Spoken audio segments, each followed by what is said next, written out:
So the government has banned the rideshare companies from operating in the public transportation space. So what now?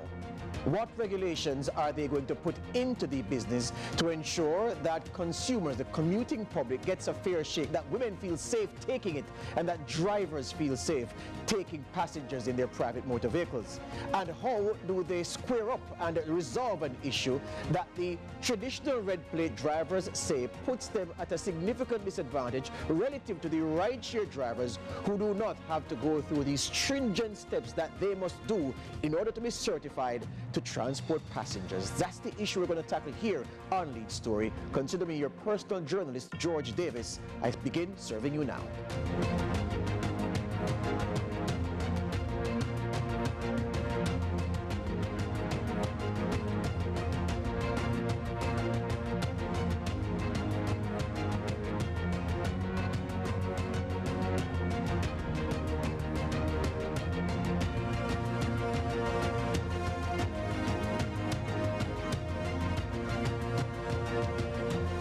So it has been banned. Rideshare services, which germinate from apps that you download on your phones and the rides that you're able to command, that service banned for the moment. The minister in charge of telecommunications and transport, Daryl Vaz, says the ban is necessary given the reports that they received from the police of rideshare drivers being involved in several incidents of murder, sexual assault, rape of their passengers, and that the problem is at such a level that the best thing to do in this moment is to ban the service until regulations are introduced and until the whole aspect, or that whole aspect of the transport business is sorted out. It's a very polarizing decision. Some say the minister has reacted in a knee-jerk manner to employ a blanket ban, that rather he should be meeting with the operators and the owners of these rideshare companies and trying to find a common ground. Let them operate while the regulations are introduced to make their business better. Others are saying the minister had no choice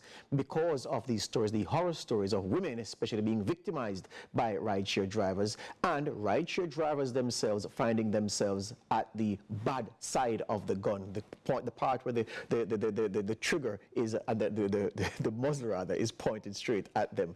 That's the issue we're going to talk about. How does he do the right things which make the drivers comfortable, which make the owners of these rideshare apps comfortable, and which makes the commuting public comfortable, that the drive that they hail, the ride that comes to them, is a legitimate person who, in the event something goes wrong, can be traced, can be tracked, and that they are safe in the hands of complete strangers. To discuss the issue and what the regulations should be, how the environment should be shaped, we've invited Dr. Paul Gaynor. He's a lecturer in the Department of Computing at the UWI Mona, and Dr. Sean Jones. He's the CEO of Ride Jamaica.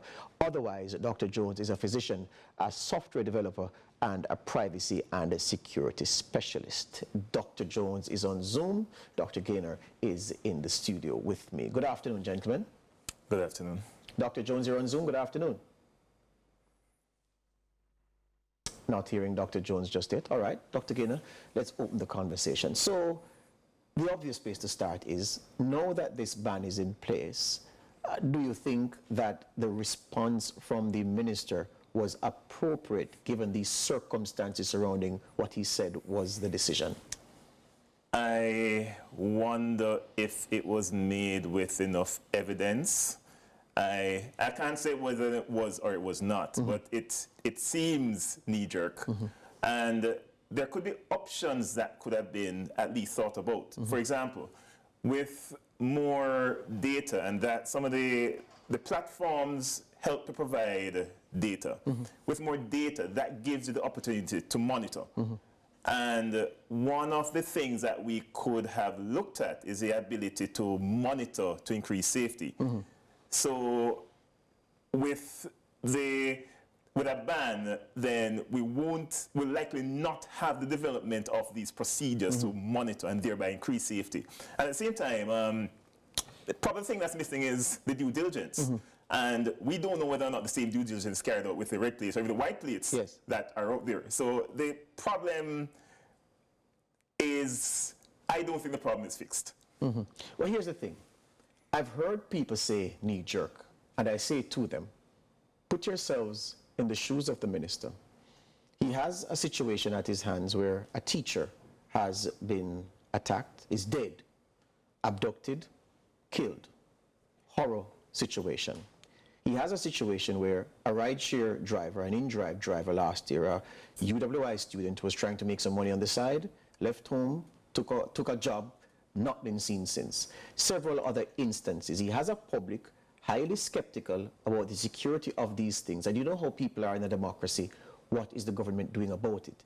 With those set of circumstances in front of him, is it fair to say his reaction is knee-jerk? The challenge I have is that the investigation of the problem was not constant. Yes, things happened, and first of all, it's really horrible what happened to that young teacher, and my heart goes out to her family, and we hope that something like that would never happen again. And I think we want to try to make sure that things like that never happen again. And the way to make sure things like that never happen again is to look at the factors that allow them to happen and then prevent those factors. I mean, in my head, some of those factors include the need for due diligence, as well as the need for us to go back to those days when we're more of a family, where we take care of each other. But before we go there, when you say due diligence, what kind of diligence? The persons charged with transporting others, should they have a responsibility? Once you are behind the wheel and someone is under your care, you're like a pilot of a vessel, right? So therefore, you're now charged with the responsibility of this person.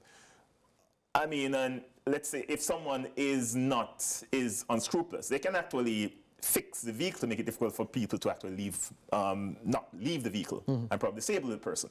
So you want to pay attention to persons, you have to pay special attention to persons who are actually given that responsibility. It is a responsibility, and it should be somebody's job to make sure that responsible persons get that responsibility of transporting people.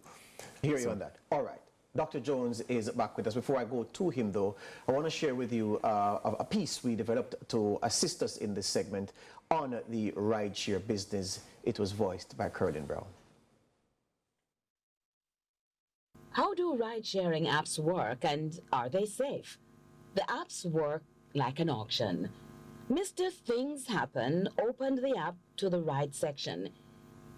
He ordered the rideshare from the studios of CVM to the Portmore Mall. The app suggested a fare of $1,300 Jamaican dollars, based on a calculation using the distance, traffic, and supply and demand for drivers. Mr. Things Happen offered a price above the suggested amount to be more attractive to drivers. Well, the sound of pings alerts Mr. Things Happen to the offers and counter-offers given by riders, and he now looks at the drivers, which includes a picture, the car and license plate, and the price offered, and he selects. When both parties have agreed on the offer, the driver and the passenger can view each other's profiles. Safety features include options to share ride details and locations, support for contacting the app's customer service, and an option to reach emergency services such as the police and the fire brigade. So how can Mr. Things Happen ensure the details provided by the driver are true to minimize the risks of unwanted things happening? Simply, he can't. He will just have to trust the app's verification process, or at times, his instinct. All right, so we got the gist of it there from Curtin Brown. I turn now to Dr. Sean Jones. He is the CEO of one of those rideshare taxi services, Ride Jamaica. Dr. Jones, welcome to the program. Thank you so much for having me. It's a pleasure being here.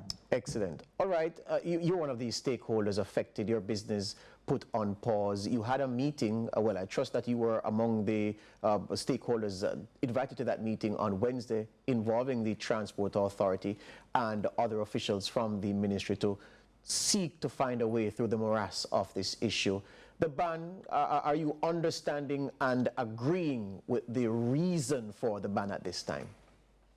I am understanding and agreeing, and I understand why people might have different opinions of it. But in my view, the transport sector is a very important sector for any given country. Transportation moves a nation. And if it is that the minister, at the point he made that decision, feels that he's losing control of the transport sector, to the extent that it is resulting in the deaths of citizens, then one has to understand that no measure can be too drastic if you're looking at a situation where you're trying to prevent deaths. As to how we go about it, as we collect more information, then certainly there could be a move to actually adjust the ban from the year. Because the minister did indicate that if people are able to provide proper information, etc., then they could look at, let's say, releasing a couple of ride shares. But in my view, the ban has brought this conversation to the fore, and at this point, it has now allowed everyone to come to the table with the ideas that they have.